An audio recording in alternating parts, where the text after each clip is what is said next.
Thanks for staying. Now let's talk about Lagos State. You may be wondering why Lagos State of all the states in Nigeria. I'll tell you why.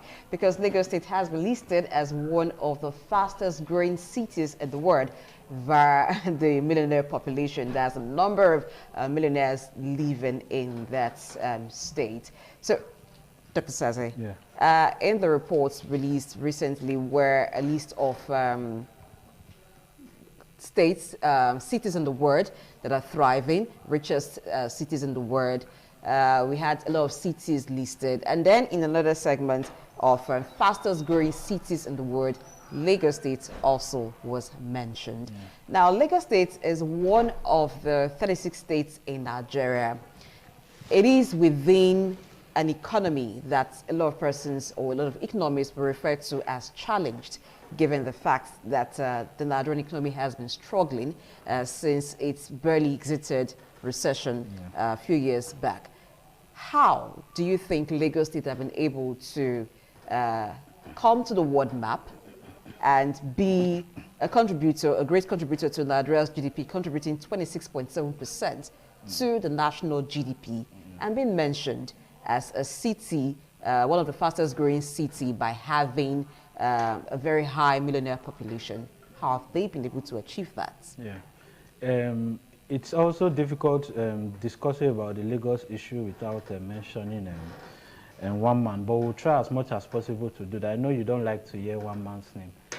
Not like I do not like to hear one man's name, but it's not about making it seem like advertising. True. Yeah, but you know, talking about Lagos, you know, before this time and after this time, I would want to say the genesis of it has to do with planning. Lagos has been a state that there's a vision. You know, they seem to have people have talked about a document that was prepared by the, I think, should he be the first executive governor? I think Bola Ahmed Tinubu in 1999, that drew a roadmap. So you see that subsequent governors have simply followed a map. There's a plan, there's a document that they call the Build Lagos document. So you see that there has been a succession plan. And that's what has distinguished it from states, from other states, our state inclusive. You have one governor comes and takes the state eight years forward, another takes the state 7 years backward. So there has been a plan. That's why you see, I think they also leverage on the fact that they were once a federal capital territory. The fact that Lagos was federal capital from 1960 to 1991. That's the argument that is usually raised most times. But we also forget that, I think 1980, I served in Lagos. I had the opportunity to serve in Lagos, so I know a lot about the state. In the 1980s, 1990s, even late 90s, early 2000s, Lagos was probably the darkest period in Lagos. You had deployable roads, deployable infrastructure, but they had a plan, you know, taking the state gradually, bringing it back from. That's why the federal capital had to move to Abuja at a time, because Lagos was almost like a complete mess. But IGRO, I was listening to the state governor, Sanwo-Olu, beginning of this year, when he was presenting the 2022 budget, saying that the state was generating an IGR of 600 million in 1999, but now the state is generating about 45 billion in a month. So that's tremendous growth. Yeah, in fact, it has put at about 7,400% growth in just IGR. So that has been the magic one, the fact that they've been able to generate IGR. So they are not listening, they are not looking at or waiting for the federal government. Okay, let's take it from generating IGR. Beyond taxation, it seemed like there is no other way for a state to generate IGR. But what is the Lagos story? Yeah, the Lagos story has been more of IGR, basically. Tax, basically. Then, because they have housed most of the biggest firms in the world. You see recently, Dangote Refinery, Dangote Fertilizer, then this new Eco-Atlantic project that they started, where they reclaimed, I think it started in 2006, where they had to reclaim the Bar Beach, you know, how to fill it with sand, reclaim the beach was a big problem for the country. It was like a liability. You had water, you had the ocean running over into the land many times, but the government had what they called the Lagos Wall. They had to demarcate the ocean line. So it has kept water in its place, and now the Eco Atlantic is home to most of the biggest companies in the world. So it has largely been IGR, but it's the fact that Lagos was made attractive for that. You know, you have good road networks, you have the population has been a big advantage too. It is the most populous state in the country with over 30 million people. Then, you know, it provides non-oil exports. Out of Nigeria's non-oil exports, it provides about 50% of Nigeria's non-oil exports. 80% of our exports, our general exports, is from Lagos, 80% from Lagos. And because probably that has to do with the fact that, you know, MPA, the ports is in Lagos, customs service and so on. So Lagos has just been able to, I think it's, as a matter of fact, it's leveraged. Sorry to cut in. We have other places that could have been used as a port in Nigeria. We had the Anambra port developing. There are also other states with good waterways that could have ports. Why do you think Lagos State has been a concentration for ports, and thus making it responsible for most of the imports and even exports out of Nigeria? Yeah, I think two things basically. One, the population, and two, the amount of, or the number of firms, the number of corporations, number of companies in Lagos. So it's closer. The proximity is there. So if you have almost, or it was just until recently that the federal government asked parastatals to take their headquarters to Abuja. Most banks, almost all the banks I know, their headquarters is in Lagos. Most companies, you have all their head offices, companies, manufacturing companies in Lagos. So it only seems logical that you are importing things from outside the country and your headquarters is in Lagos. So it's the proximity and the population. And that's why I said the leverage on the fact that it was federal capital for a very long time. So there was concentration of companies and so on there. So it's the population and the attraction, the siting of most of those big companies in Lagos. So I think Lagos has taken advantage of their population. There are other states that could have had that population, but because of the visionary plan that you see, the infrastructure, even after the federal capital moved there, I was reading that they have constructed another 10 overhead bridges recently. Then there's some organization. You see that you now have traffic management, you now have the last mile, you now have regulation. Regulation is now more in place. It's the only state in the 2022 budget. Its budget was over ₦1 trillion, Lagos State. And out of the $1 trillion, exactly specifically 1.27 trillion, the budget. Out of which 680 is to be internally generated. So you see a state that is independent. Even I remember during the Obasanjo years, for about 8 years, their IGR was seized. And Lagos continues. So it's the IGR, the fact that they've been able to... So you mean their allocation? Yeah, okay, yeah, their allocation from funding from the federal capital. So they've been able to get the industries, and that's by virtue of the fact that they were once a federal capital territory. So it has been a combination of an act of God, act of nature by being federal capital, and the population. 30 million people is a very huge number. So I think that's the basic.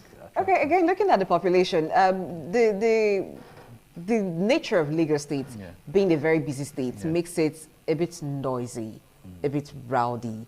And one thing that anybody who visits Lagos or lives in Lagos complains about is traffic, having to be in traffic jam for long. But how do you think, in spite of some of the inconveniences of living in Lagos, it has been able to host the highest population of millionaires in Nigeria? So it's because the money is there. So when you are making the money, you don't really care what the hazards is, what the hazards are. So the money, probably the access to income, the money compensates for whatever inconvenience in terms of noise and so on that comes. So it's just like you, even the ordinary. I remember then, as young graduates, when you graduate, the first thing you want to go to Lagos, because you know you will get something. It's either you're working in an insurance firm, you're working, so you just get something to do. So the money, I think, compensates for all the inconveniences. You have there are people who tell you they have to leave home as early as 4 o'clock, even 3:30. As I said, I served in Lagos. Some of the people who were coming to my branch bank Some were even having to come from Ogun State and so on. Yes, and yet they did not mind. They don't. So that's why I say the money compensates. When you are closing, most time when you close, you are going back in the evening. You see people, they just put these slippers and whatever they are selling on the road. And you see the crowd coming to buy your goods that you have put along there. So there's money lying on the streets just because you have population. So population ordinarily should come with money. So I think it's because of the population. So you have money. Every human being moving around is money moving around. Because you have money, you must buy something. So because of the population, I think that compensates for whatever hazard that comes along with it. Then if you want peace, or you want a nice place, you could stay in neighboring states, Ogun State, then come and make your money there and go to your peaceful abode later on. So I think that's the money is the attraction to the fact, and it should compensate for every hazard. Okay, having to being able to achieve all of this within a challenged economy. Because apart from Lagos State that is at least internationally recognized as thriving, every other state in Nigeria seems to have one complaint or the other, while they cannot be so much development. Maybe some states even have issues of workers being owed salaries. It's just a handful of states in Nigeria that are thriving. What is there to copy from Lagos State so it becomes a widespread development? Yeah, I think it will be difficult, but it depends on what they can do. You know, the infrastructure, the ready infrastructure that Lagos has been what has been an attraction. The road networks, you have bridges all over, you have, there's an attraction to the place.